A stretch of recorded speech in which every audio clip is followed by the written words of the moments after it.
जय गुरुदेव दोस्तों, स्वागत है आपका श्री कृपा एकेडमी में। आज की जो एमसीक्यूज की सीरीज रहने वाली है वो है हिमाचल के एंशिएंट हिस्ट्री से संबंधित। अगर आपने हिमाचल के ज्योग्राफी और कल्चर की सीरीज को नहीं देखा है तो हमारे यूट्यूब चैनल पे जाके उन एमसीक्यूज को देखें। आज का हमारा पहला प्रश्न है, the actual inhabitant of HP region were called as, कि हिमाचल क्षेत्र में जो एक्चुअल में यहाँ पे रहने वाले स्थायी निवासी थे उन्हें क्या कहा जाता था? दस्यू, मुंडा, कोल या कीर जनजाति। तो यहाँ पे जो एक्चुअल ट्राइब रहते थे उनको क्या बोला जाता था? दस्यू। और जो पहली ट्राइब यहाँ पे एंटर हुई थी वो थी कोल। कोल जिसे मुंडा के नाम से भी जाना जाता था, और कोल ट्राइब जो थी दस्यूस के साथ ही मिक्स हो गई थी, तो इनको भी कालांतर में जाके आगे जाके दस्यू कहा गया। दस्यू वही है यार जिनके वैदिक टाइम में जो एक कंसेप्ट था दस्यु हत्या का वो बड़ा कॉमन था। ठीक है, इनको मलेच्छ, राक्षस, चंडाल आदि के नाम से भी जाना जाता था जब वैदिक इन्वेजन हुआ था, यहाँ पे आर्यों का इन्वेजन हुआ था। अगले प्रश्न की हम बात करें। अगला प्रश्न है, हु फॉट बैटल एट उद्धवराज विद आर्यन किंग देवोदास, कि किस राजा ने या किस लीडर ने उद्धवराज के पास लगभग जो 40 सालों तक युद्ध चलता रहा था आर्यन किंग देवोदास के साथ लड़ा था। तो जब आर्यन किंग देवोदास हिमाचल में आए थे तो यहाँ पे ये हिमाचल वाला जो रीजन था वो किसके अधीन था? सांभर, जो एक महत्वपूर्ण कोल राजा था। ठीक है, महत्वपूर्ण कोल राजा था, और कोल राजा सांभर का युद्ध हुआ किसके साथ? देवोदास के साथ। देवोदास के जो अलायंस थे वो थे ऋषि भारद्वाज। ठीक है, ऋषि भारद्वाज जो थे इनके अलायंस थे, या फिर बोल सकते हैं इनके एडवाइजर थे, सलाहकार थे बेसिकली। और इनके कहने पे ये युद्ध हुआ, या फिर इस युद्ध में जो है फिर बाद में आर्यन लोग जीत जाएंगे, आर्यन ट्राइब जो जीत जाएगी, और दस्यु हत्या का कंसेप्ट जो है वो कॉमनली शुरू हो जाएगा। ठीक है, तो हमने देखा उद्धवराज का युद्ध जो है देवदास ने किसके खिलाफ लड़ा? सांबर के साथ, और इसमें सांबर की जो है मृत्यु हो जाएगी। ठीक है, 40 वर्षों तक ये युद्ध चला था। अगला प्रश्न है, the second race to enter Himachal region was, कि हिमाचल के एक्चुअल इनहेबिटेंट तो हमने बोल दी कि दस्यु थे, और पहली जनजाति जो आई थी वो कौन आई थी? कोल जनजाति आई थी। तो ये पूछ रहा है कि दूसरी जनजाति हिमाचल वाले रीजन में कौन सी एंटर हुई थी? तो दूसरी जनजाति जो एंटर हुई थी वो हुई थी किरात जनजाति। अगर मैं किरात जनजाति की बात करूं तो ये लगभग 3000 से 2000 बीसी के टाइम जो है एंटर हुए थे।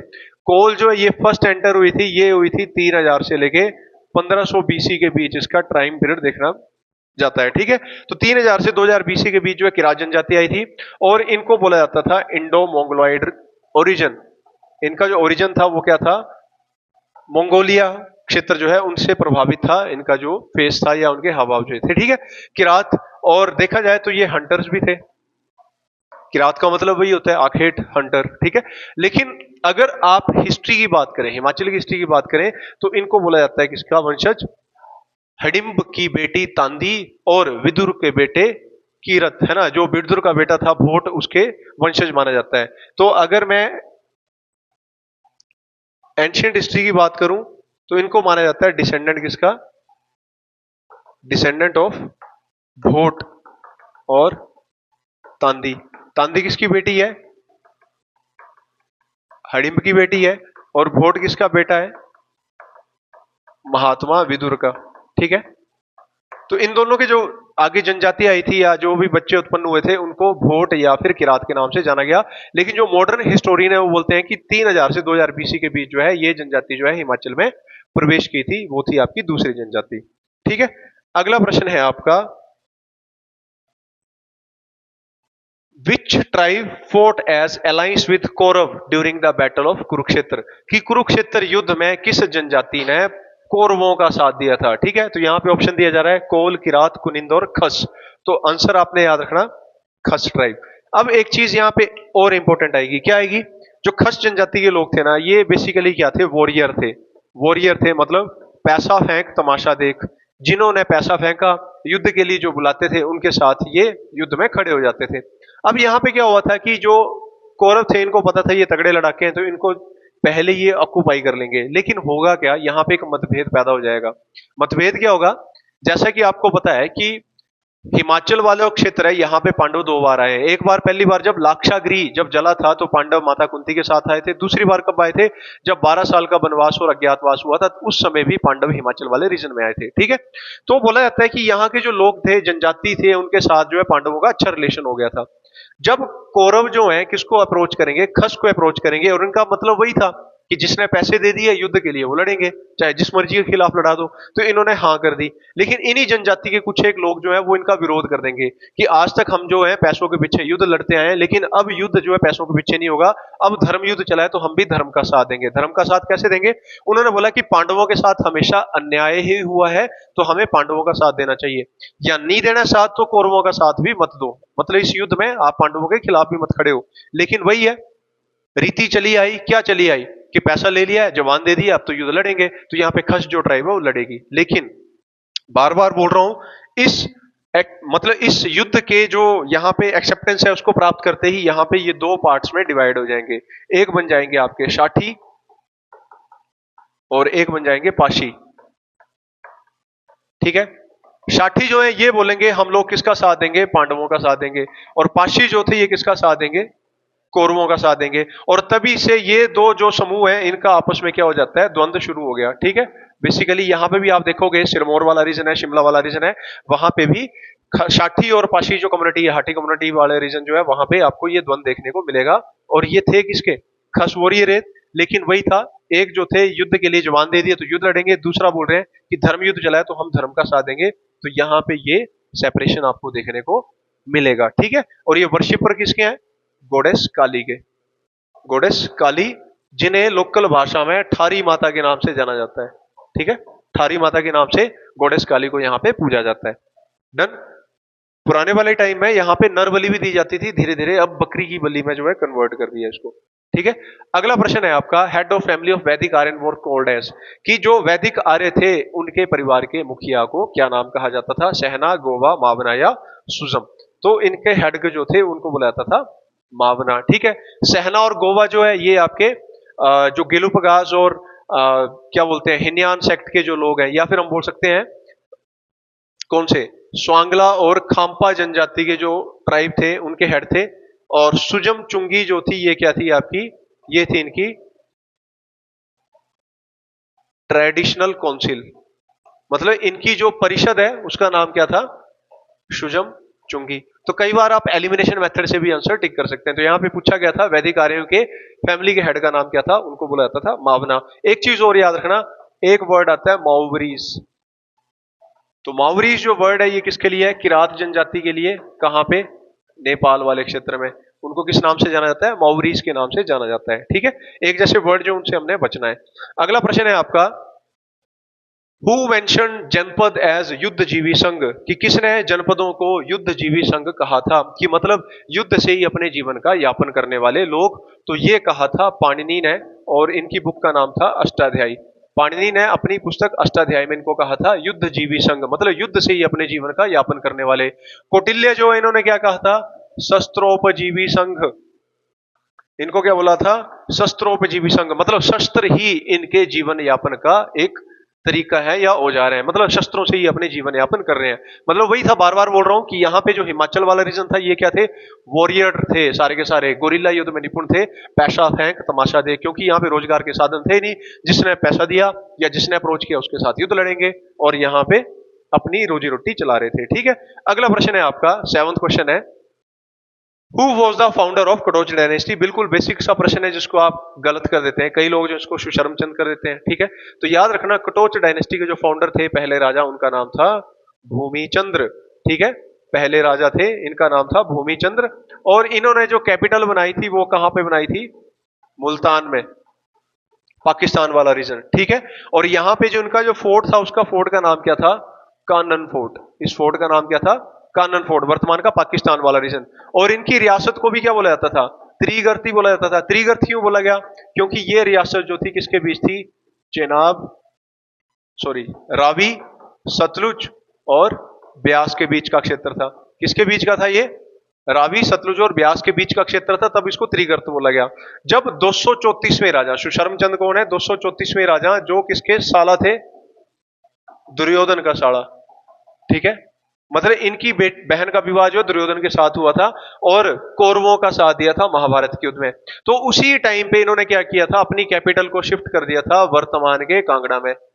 ठीक है, वर्तमान के कांगड़ा में। अगर आपको ऐसा प्रश्न आता है कि वर्तमान के कांगड़ा का संस्थापक कौन है, तो वो है सुशर्मचंद। वो ये कितने में थे, 234वें कटोच राजा। लेकिन यहाँ पे पूछा है कटोच जनजाति के फाउंडर कौन है, तो कटोच जनजाति के फाउंडर जो थे पहले राजा, जिनका नाम था भूमिचंद्र।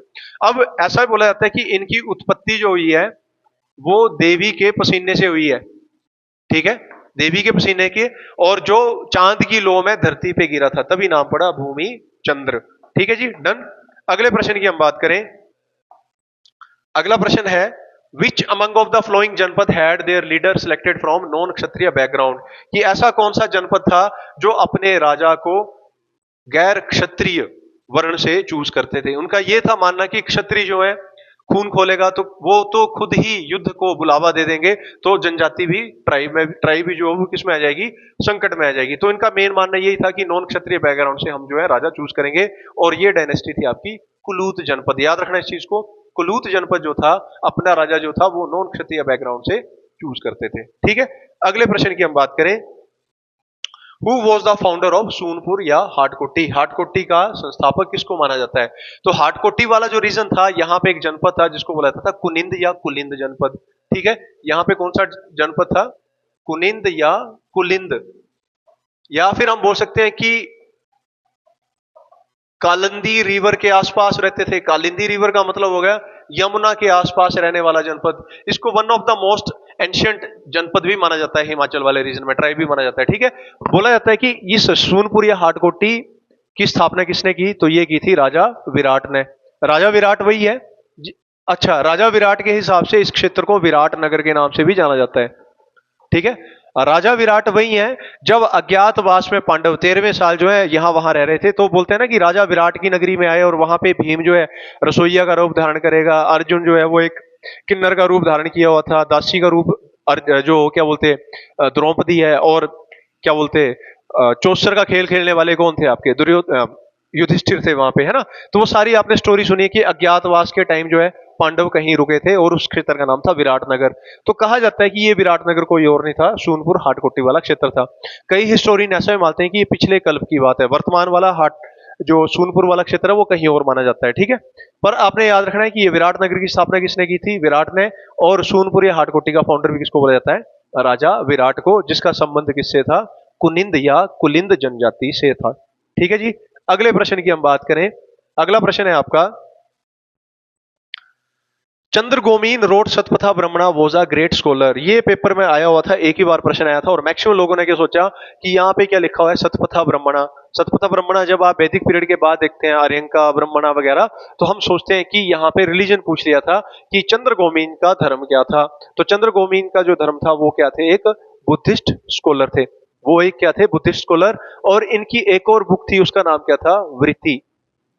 ठीक है, इनकी एक और बुक है जिसका नाम है वृत्ति, याद रखना इसको, चंद्रगोमीन सतपथा ब्रह्मणा लिखी है, और ये बुद्धिस्ट स्कॉलर थे, और इनकी एक और बुक है उसका नाम क्या है, वृत्ति।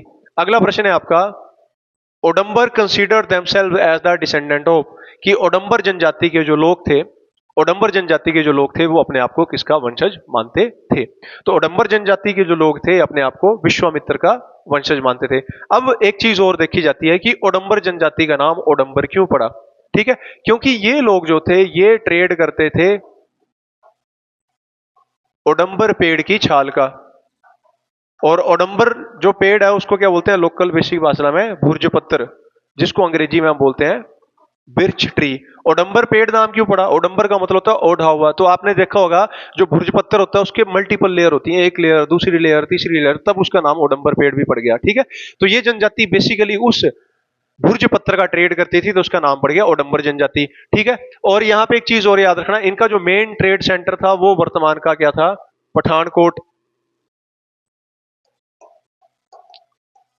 ठीक है, पठानकोट वाला रीजन, नूरपुर वाला रीजन, तो इस क्षेत्र को ओडम्बर वाला क्षेत्र भी बोला जाता है। ठीक है, और बाद में बोला जाता है कि जो ओडम्बर जनजाति थी ये कहां पे मूव कर गई थी, मुल्तान में। ठीक है, और एक चीज और है, इनको माना जाता है वर्शिपर किसका, भगवान शिव का। ये भगवान शिव के क्या थे, अनन्य भगत थे, और इनके समूह को बोला जाता था, इनके समूह को बोला जाता था कौशिक। ठीक है, इनके समूह को बोला जाता था कौशिक।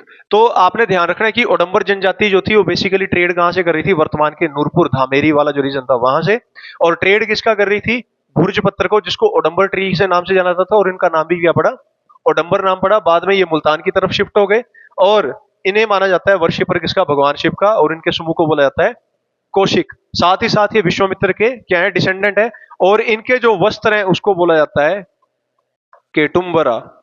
इनके जो वस्त्र हैं उसको क्या बोला जाता है, केटुम्बरा।